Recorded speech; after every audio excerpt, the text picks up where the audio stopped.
In this video, we will discuss problem based on law of large number. So we take the problem based on law of large number.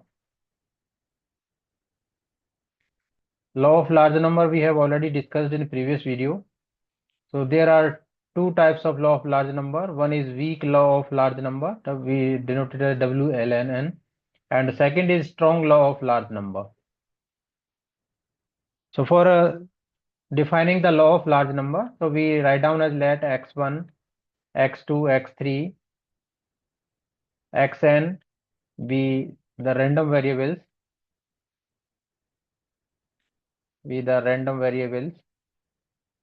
So then the sum we denoted as Sn. Sn is equal to x1 plus x2 plus x3 plus and so on plus xn. So we take the arithmetic mean.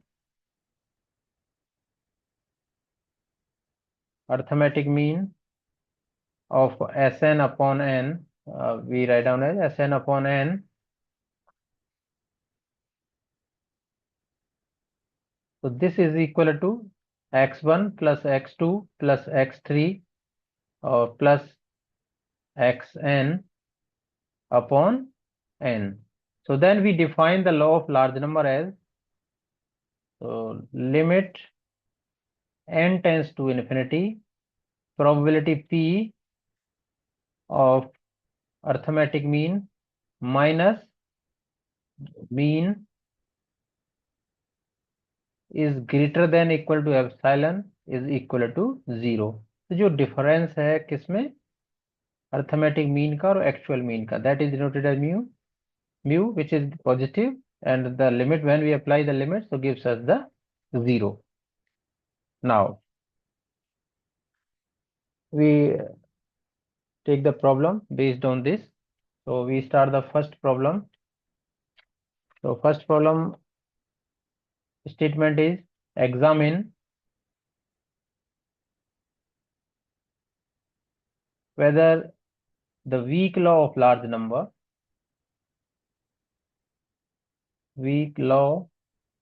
अब हमें ये पता करना होगा weak law of large number और strong law of large number में difference क्या है. So we will discuss. Hold for the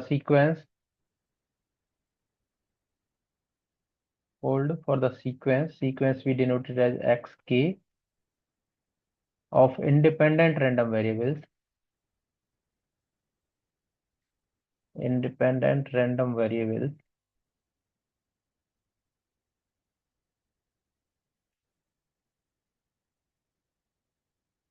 which is defined as the probability p of xk is equal to plus minus 2 raised to the power k is equal to 2 raised to the power minus 2k plus 1, and probability p of sequence, that means xk random variable, so which is equal to 0 is equal to 1 minus 2 raised to the power minus 2k. Okay, so now we do the solution of this. So for doing the solution, so random variables which are given into the form of xk. So xk, so which is given as plus minus 2 raised to the power k or 0. Okay, so for proving the law of large number hold for this case or not, क्या करना है हमें, first we obtain the expected value, then we calculate the variance. So now we use the both the things, that means expectation और variance. और expectation और variance के लिए फॉर्मूले हमें पता ही है कैसे यूज करते हैं. So that means this is the case of discrete random variable, so we use the summation. अब स्टार्ट करते हैं. अब यहाँ पे जो देखिए जो x के रैंडम वेरिएबल दे रखा है, so that means जो we see that this x के वो किस फॉर्म में दे रखा है, पहले तो हम डिस्ट्रीब्यूशन करेंगे. अब डिस्ट्रीब्यूशन में जैसे हमने ली पहले 2 raise to the power k, और सेकंड क्या है हमारा minus 2 raise to the power k, plus minus दे रखा है, और थर्ड क्या है हमारा 0 है. अब जो plus minus two raise to power के है, दोनों पे प्रोबेबिलिटी क्या है, वो सेम है। तो that means P of X के, यहाँ पे क्या लिखना होगा, पी ऑफ एक्स के। तो पी ऑफ एक्स के लिखेंगे तो फर्स्ट के लिए भी क्या है हमारी, two raise to the power minus two के प्लस वन है, और सेकंड के लिए भी क्या है, two raise to the power minus two के प्लस वन है, और थर्ड के लिए क्या है, one minus two raise to the power minus two के। अब ये हमारा हो गया डिस्ट्रीब्यूशन। अब डिस्ट्रीब्यूशन के बेस पे we can obtain the expected value, expectation of x or variance. Now we start the expectation. Now we obtain expectation. That means expectation of random variable x k. Okay, जब random variable को हम किससे define कर रहे हैं यहाँ पे, x के से, because k is arbitrary. So now x k, अब एक्स के लिए क्या हो जाएगा, so here we this is the discrete random variable case, so we take a summation, summation of x into p raised to the power, that means px. So we write down xi pi, basically px x into, so here I equal to 1 to, अब 1 2 कितना है यहाँ पे 3, so that may we can denote it as this is our x1, this is our x2 और this is our x3, और यहाँ पे ये क्या हो जाएगा, this is p1, this is p2 और this is p3। तो 1 2 3, तो यहाँ पे हम लिखेंगे इसको x1 p1 और प्लस क्या हो जाएगा x2 p2 और प्लस x3 p3, तो xi pi। अब वी पुट द वैल्यू, अब x1 हमारा क्या है, two raise to the power k है, तो x1 पुट कर दिया two raise to the power k। Probability क्या है उसकी corresponding, two raise to the power minus two के प्लस वन। सेकंड क्या है हमारा, x2 है माइनस, तो यहाँ प्लस साइन आएगा, और x2 क्या है हमारा, minus two raise to the power k, bracket लगा दिया और minus two raise to power k लिख दिया, into two raise to the power minus और टू के प्लस वन, P2 हो गया। और प्लस x3 क्या है, रैंडम वेरिएबल x3 जीरो है, और करस्पॉन्डिंग प्रोबेबिलिटी क्या है, one minus two raise to the power minus two के। अब इसको जब सॉल्व करते हैं तो this can be written as two raise to the power k into two raise to the power minus two के प्लस वन, और ये यहाँ से माइनस और प्लस है तो क्या हो जाएगा, minus two raise to the power k into two raise to the power minus two के प्लस वन, और प्लस ये क्या है, zero into something means zero, और ये भी क्या है, ये प्लस का है और ये माइनस का है, तो दिस विल बी कैंसिल्ड, तो गिव्स अस जीरो। तो जो एक्सपेक्टेशन ऑफ एक्स के है रैंडम वेरिएबल एक्स के लिए, that is zero. So here we write down the expectation of xk which is equal to 0. So this is 0. Now we calculate the expectation of x square because we calculate the variance also. So our expectation of x square calculate करना है similar. So now we obtain expectation of xk square. अब xk square के लिए क्या हो जाएगा, so this can be summation of xi pi, so that means xi square into pi। अब X i mean X के स्क्वायर लिख सकते हो यहाँ पे स्मॉल में, but okay, so i equal to one two three. तो now we write down this as X one square into P one plus x two square into P two और plus x three square into P three. अब X one square, अब X one क्या है हमारा, X one है two raise to the power k. अब two raise to the power k का square करना होगा, तो ये लिख देंगे हम to raise to power k का स्क्वायर, और प्रोबेबिलिटी पी वो तो एज इट इज लिखेंगे, तो that is two raise to the power minus two के प्लस वन। तो this is two raise to the power minus और टू के प्लस वन, और प्लस एक्स टू क्या है, minus two raise to the power k to the whole square, और probability दोनों की सेम है, तो टू के प्लस वन, और plus x three, zero square is zero, और उसका प्रोबेबिलिटी क्या corresponding, one minus two raise to the power minus two के।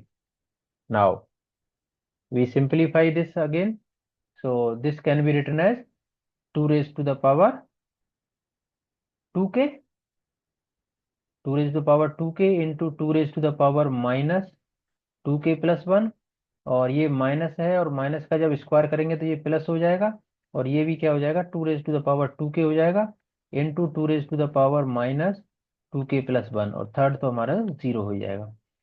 अब यहाँ पर जब बेस सेम है तो पावर क्या होती है, ऐड हो जाती है। जब पावर ऐड करेंगे तो ये क्या हो जाएगी, two raise to the power two k और माइनस टू के और माइनस वन हो जाएगी। ऐसे ही इधर सेकंड में जब बेस सेम है तो पावर ऐड हो जाएंगी, तो 2k माइनस 2k और -1, तो ये क्या हो जाएगा, 2k से तो 2k कैंसिल हो जाएगा दोनों तरफ।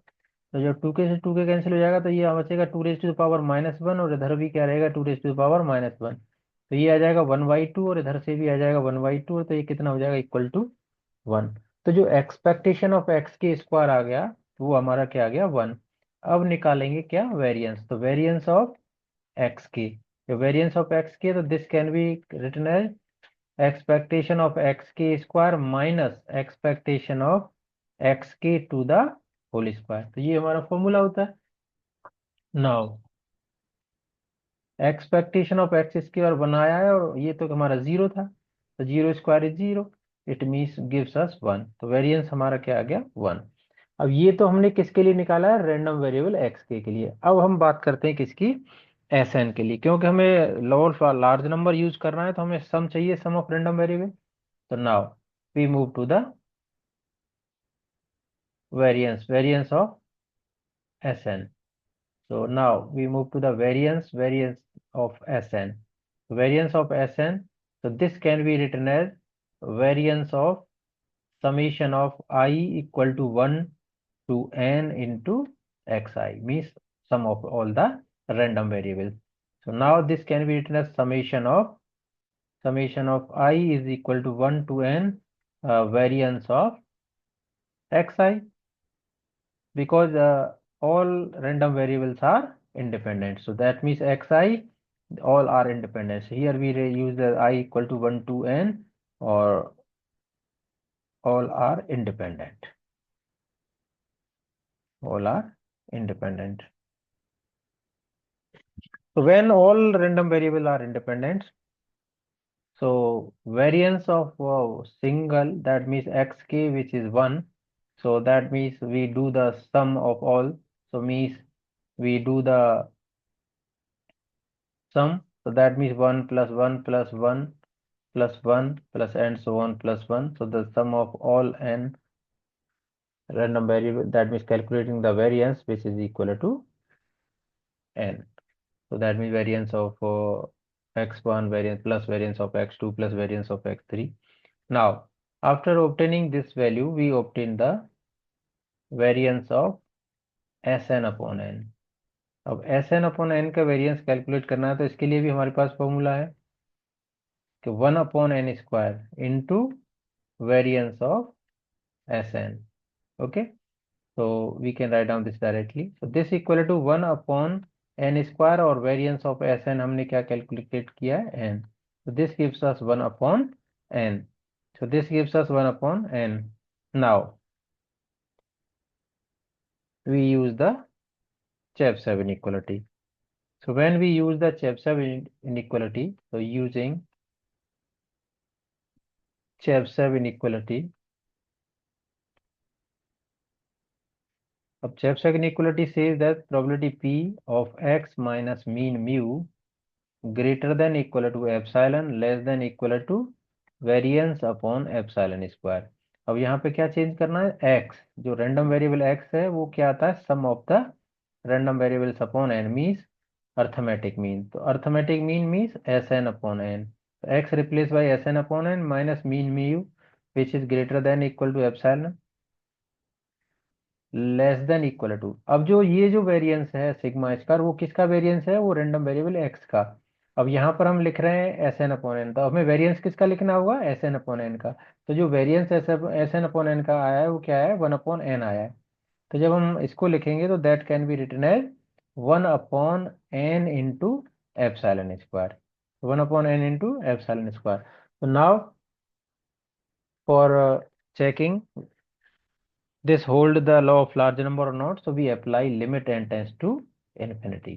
So when we apply limit n tends to infinity, so this can be calculated as epsilon less than equal to, अब जैसे एलएचएस पे अप्लाई करिए same as RHS, n tends to infinity 1/n into epsilon square. So less than equal to 1/, अब n tends to infinity, अब n के place पे infinity put करेंगे तो infinity into epsilon square. Epsilon भी हमारा क्या है, पॉजिटिव क्वांटिटी है बट नियरली अबाउट 0, तो जब एप्सिलॉन स्क्वायर करेंगे तो वो भी पॉजिटिव क्वांटिटी होगी, और उसका जब हम इन्फिनिटी में मल्टीप्लाई करेंगे तो क्या हो जाएगा, समथिंग इनटू इन्फिनिटी इन्फिनिटी हो जाएगा, और समथिंग अपॉन इन्फिनिटी क्या हो जाएगा, that is zero. so that is zero. So that means we can say that the limit n tends to infinity, probability p of arithmetic mean of random variables minus mean mu greater than epsilon equal to zero. So that means hold the law of large number. So this converges, basically we can say that converges to zero. So when it converges to zero, so that means it hold the law of large number. अब law of large number को hold कर रहा है, अब इसमें check करना है कि हमें वो weak law of large number hold कर रहा है या strong law of large number hold कर रहा है।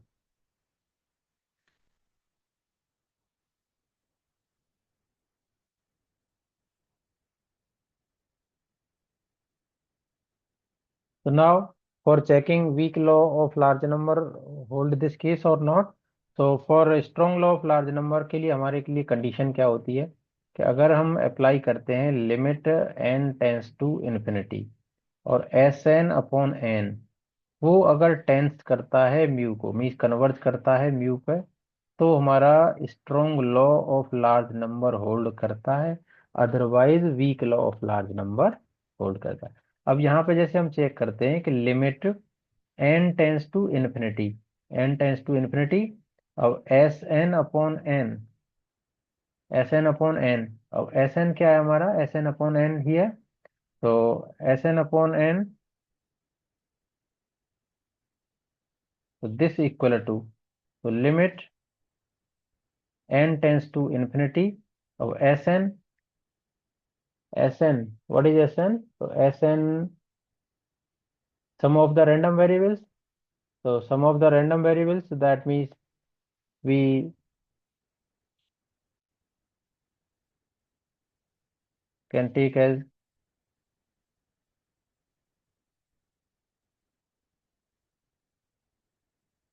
here expected value, that is 1. So sum of random variables, we see that, so 2 raised to the power k minus 2 raised to the power k upon n.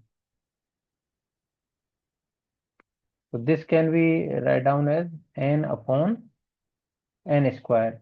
So this will be limit n tends to infinity Sn upon n. So basically Sn upon n. So this gives us 1 upon n, or this tends to infinity. So that means the weak law of large number. So hence weak law of large number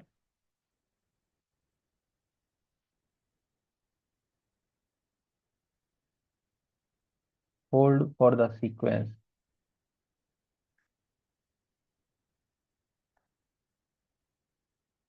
xk of independent random variable. Independent random variable.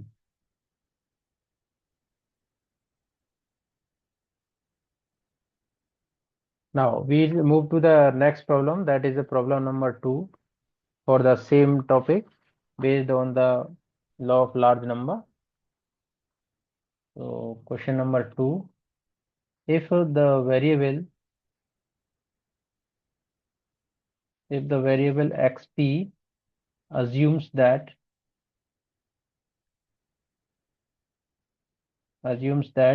the value 2 raised to the power p minus log p with probability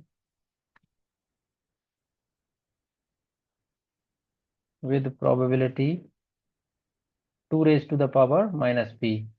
So here p is equal to 1, 2, 3. So examine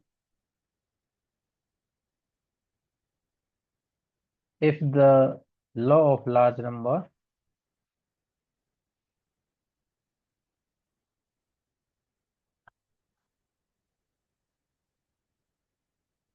hold in this case.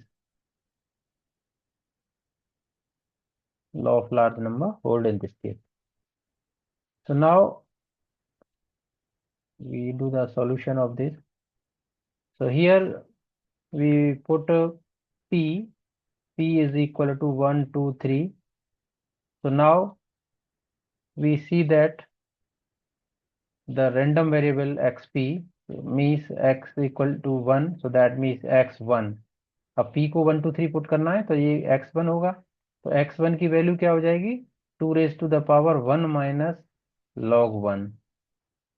x2 जब p equal to 2 put करेंगे तो x2 की value क्या हो जाएगी, 2 raised to the power 2 minus log 2। x3 x equal to 3 put करेंगे तो 2 raised to the power 3 minus log 3।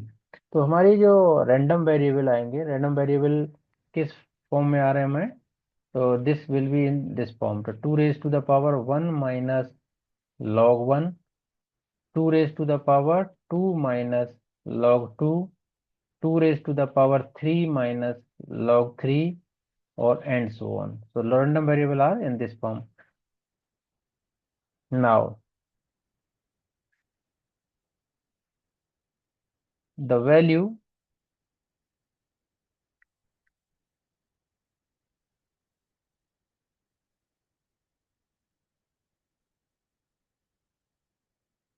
of the variables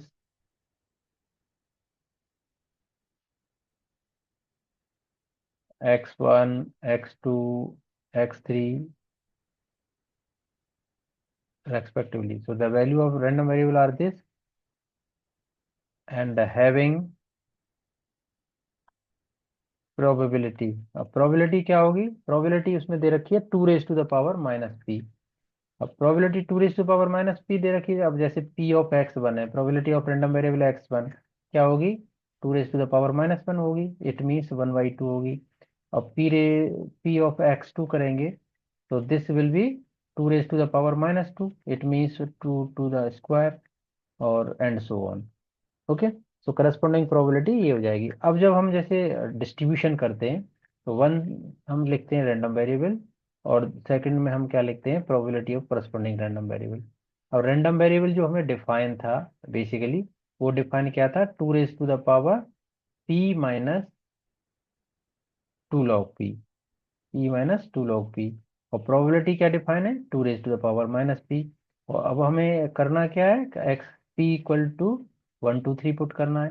जब 1 2 3 पुट करेंगे तो यहाँ पे सारा चेंज हो जाएगा, तो ये क्या हो जाएगा, 2 raised to the power 1 minus log 1, 2 raised to the power 2 minus log 2, 2 raised to the power 3 minus log 3, and so on. अब करस्पॉन्डिंग प्रोबेबिलिटी यहाँ हो गई है 1/2, नेक्स्ट क्या हो जाएगी, 1/2 स्क्वायर हो जाएगी, और अगली क्या हो जाएगी, 1/2 raised to the power 3, तो एंड सो ऑन हम लिख सकते हैं। Now when we write this distribution, तो वी ऑब्टेन द एक्सपेक्टेशन, तो we obtain the expectation of random variable x p. अब p है हमारा, तो p के लिए सॉल्व करेंगे तो एक्स पी क्या हो जाएगा, समेशन ऑफ, अब p के ये यूज कर लेते हैं, p equal to 1 to infinity, क्योंकि टेंस करा इन्फिनिटी को, तो दिस गिव्स अस, क्या लिखते हैं हम यहाँ पे, x p into p x p, मतलब एक्स आई पी आई। तो this can be written as summation of p is equal to 1 to infinity x p हमारा क्या है, एक्स पी है 2 raised to the power p minus 2 log p। Okay, तो small में लिख लेते, तो दिस क्या, इनटू प्रोबेबिलिटी क्या है हमारी, 2 raised to the power-p है प्रोबेबिलिटी। अब ये 2 raised to the power-p है प्रोबेबिलिटी। अब जब यहाँ पे हम देखते हैं कि जब दोनों का बेस सेम है तो यहाँ पे पावर ऐड हो जाएंगी, तो पावर ऐड हो जाएगी, तो this can be written as 2 raised to the power-p है और 2 raised to the power-p है, तो कैंसिल हो जाएगी। तो इसको एक स्टेप में हम लिख देते हैं, -2 log p और -p, तो p से p कैंसिल हो जाएगा, तो this can be written as summation of p is equal to 1 to infinity और 2 raised to the power -2 log p, तो 2 raised to the power -2 log p। अब इसको क्या लिख सकते हैं आप, इसको हम डिनोमिनेटर में ले आएंगे, तो this can be written as summation of p is equal to 1 to infinity 1 upon 2 raised to the power 2 log p। अब इसको सिंप्लीफाई करना है 2 log p। जब सिंप्लीफाई करने के लिए, ना, वी अज्यूम अब हमने अज्यूम कर लिया कि जो two raise to the power 2 log p है, 2 log p, this is equal to u। अब इसमें क्या करना है, टेकिंग लॉग बोथ साइड। अब दोनों तरफ हमने लॉग ले लिया। अब दोनों तरफ लॉग लेंगे तो ये क्या हो जाएगा, log 2 raised to the power 2 log p is equal to हो गया हमारा log u। नाउ अब एक लॉग प्रॉपर्टी है, आप जानते ही होंगे।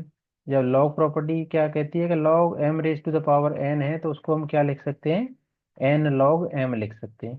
तो this can be written as 2 log p, 2 log p into log 2, 2 log p into log 2 is equal to log u।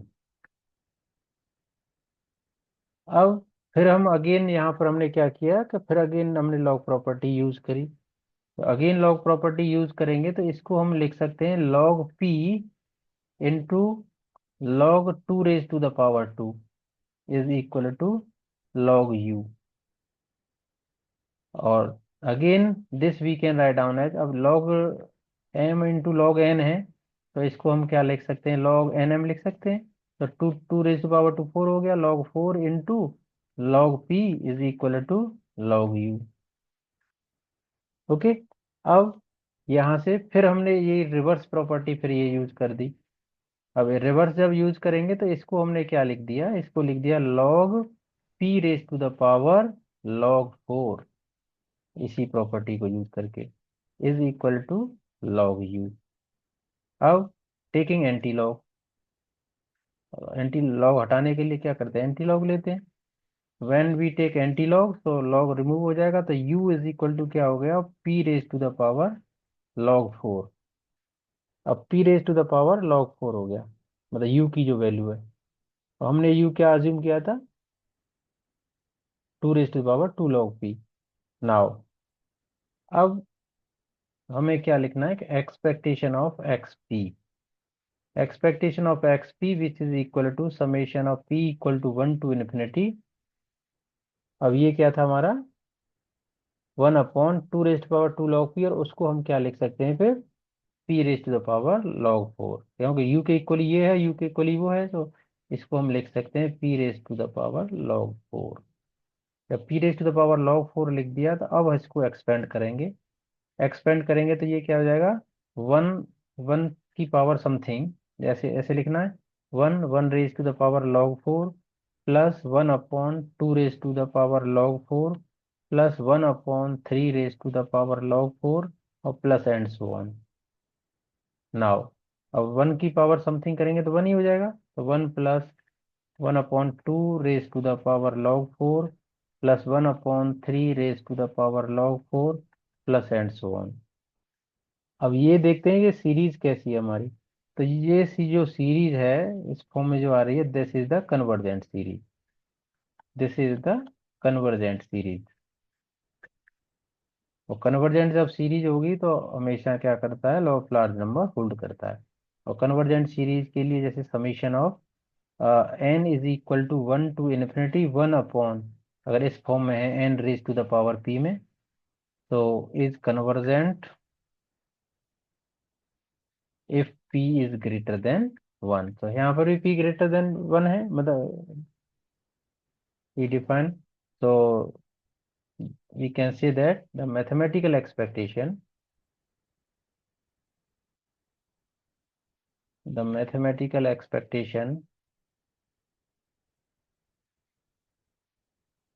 of variables x1 x2 xn exist, so hence law of large number